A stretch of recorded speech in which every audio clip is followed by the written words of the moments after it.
Okay. So we'll start with the 2011 A-levels, Unit 5 MCQs. Because I want all of you all to give me answers on the chat box so that I know whether you all have understood the question or not. Based on the number of answers and, based on the number of correct answers, I'll start to explain. Okay. So we'll start with question number 23. Question number 23 says, mango cultivators sell their harvest to a factory manufacturing mango jam for 5,000. Okay. The factory sells jam to a supermarket for 8,000. The supermarket sells mango jam to customers for 10,000. What is the correct statement of this production process? So there are three people. Who are the three parties involved? You have the mango cultivator, you have the jam guy, and you have the supermarket, right? So if you look at these three people, okay, we'll just look at this. The first person, who is the mango cultivator, okay. Yes, can you all tell me what is the gross value of output of this person? How much of output is the mango cultivator producing? What is the GVO, gross value of output? The mango cultivator is producing an output worth how much? He is producing an output worth 5,000. Does the question talk about any intermediate consumption for this person? Is there any intermediate consumption for the mango cultivator? No. So if that is the case, how much is the gross value added by the mango cultivator? How much of a value addition is this mango cultivator doing? A 5,000 worth of price. That's the first one. Then we look at the second guy. Who is the second guy? The second guy here is the jam producer. Okay. How much of an output is the jam producer producing, guys? How much of an output? Jam guy. What is his gross value of output? He produces an output worth 8,000. How much is his intermediate consumption? What type of remember, he is buying mangoes from the mango cultivator, right? So his intermediate consumption is a 5,000. So how much is his value addition then? Remember, gross value added is GVO minus IC, right? So his value addition is only a 3,000, right? That's the second guy. Then the third one is the supermarket. Sorry, it's not the mango cultivator. This is the jam producer. Okay. So the third guy, what can you tell about the supermarket? Yes, how much of output is the supermarket producing? Their gross value of output is a 10,000. How much is their intermediate consumption? They have an intermediate consumption of 8,000. So their gross value added is a 2,000. Right. So I'm just breaking down the question again, since this is the very first question that we are doing. So I took some time to break it down for you all. Now, based on this, let's see which of these answers are correct. The first answer says the value added by the supermarket is 10,000. Yes or no? Can you say the value added by the supermarket is 10,000? No, right? Value added of the supermarket is only 2,000. The gross value of output is 10,000. Fine. Wrong. Second one, value added by the manufacturing firm is 8,000. So it's the jam manufacturing firm. Is he adding a value addition of 8,000? No, that's also 3,000. Wrong. Third one, total value added in the production is 23. No. 5 and 3 and 2, that's 10,000. Wrong. Fourth one, value added by the supermarket is 3,000. No, they're adding a 2,000 worth of value. Okay, so then you're added with the last one. The value added is 10,000. Correct. The total value added 3,000 plus 5,000 plus 3,000 plus a 2,000. You end up with 10,000. So that can be your answer. Any questions on that? Are we fine? Simple MCQ. So you all get value addition MCQs here and there from different places. Okay. We'll now move to the next. Right. This is another very common question. When you all do more and more questions, you all will see almost every year there is a question on the business cycle. So they either ask you about the stages or they ask you about the characteristics at each stage.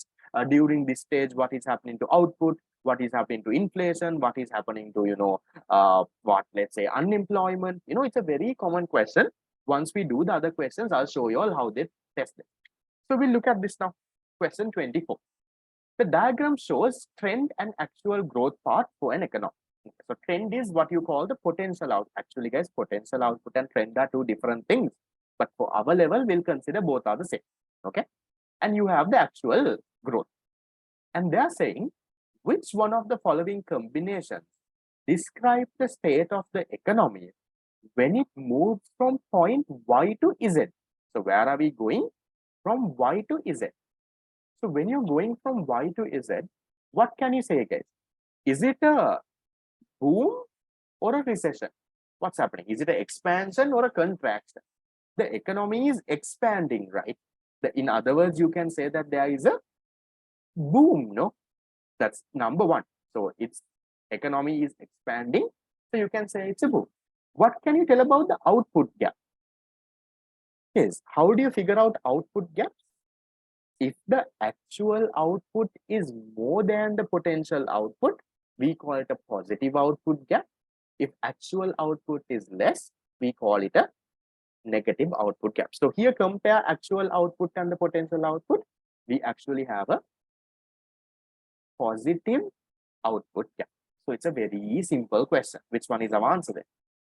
The one that talks about a boom and also a positive output gap? Answer number 3. Right. Anyone has questions on that? Anyone lost, needs help?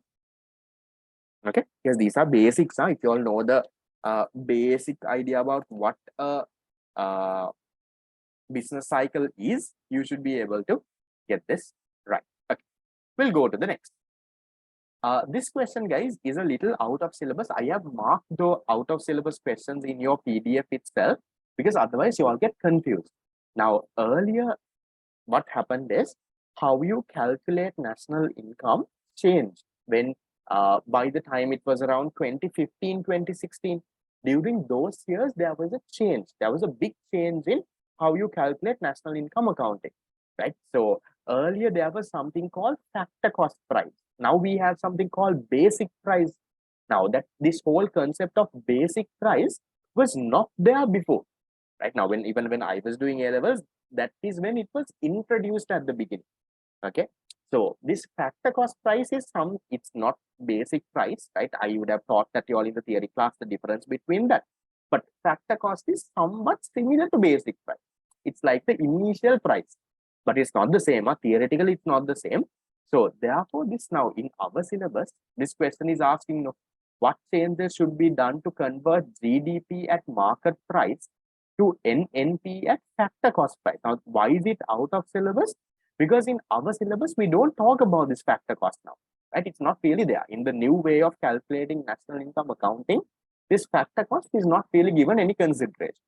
So what I will do is, for our learning purposes, we'll change the question a little.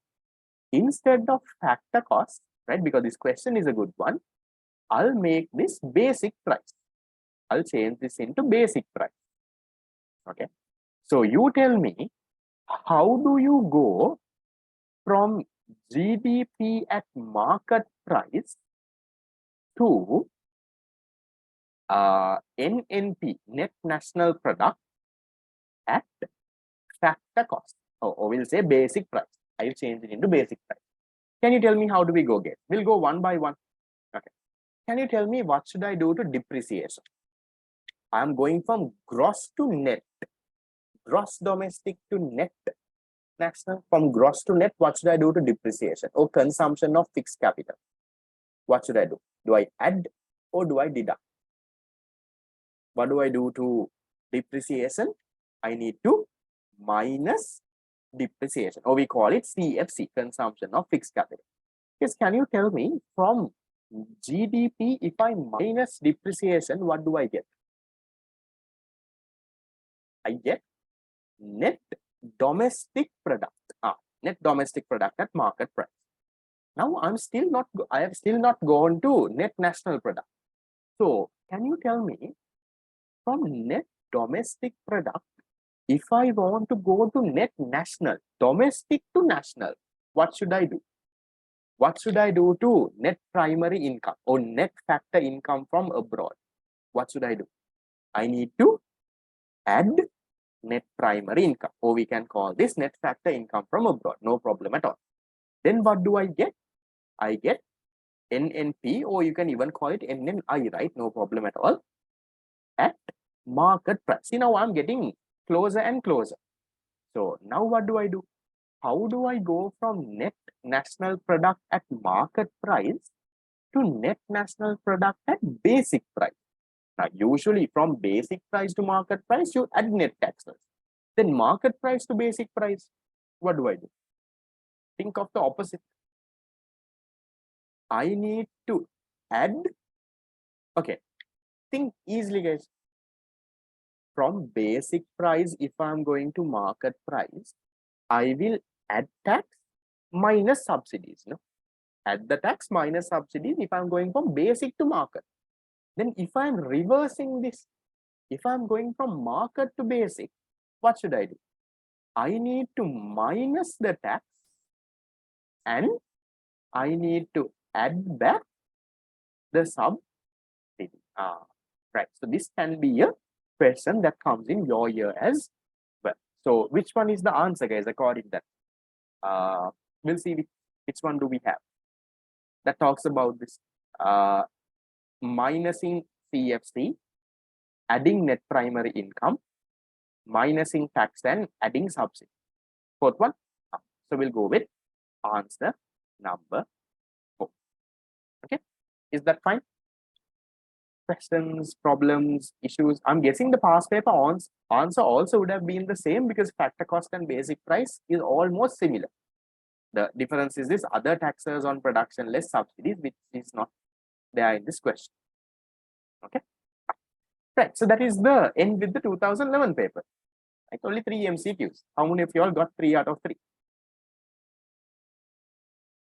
Not hard. 3 out of 3. Yes. Nice. Good. We'll move to the next. What's the difference between NDP and NNP?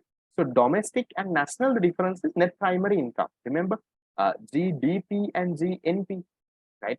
So the difference between gross domestic and gross national, or net domestic or net national, is your net primary income. That is your net factor income from abroad. And in our theory class, we learned what is the logic behind adding net primary income. Do you all remember that? Why do we add factor in from GDP? Why do you add factor income received and deduct factor income paid abroad to go to gross national income? Remember that? No. There is an essay question in a past paper. I'll come to that when we do that, for those who can't remember. But it's a thing that you should be knowing by now. Okay, right. We'll go to the next.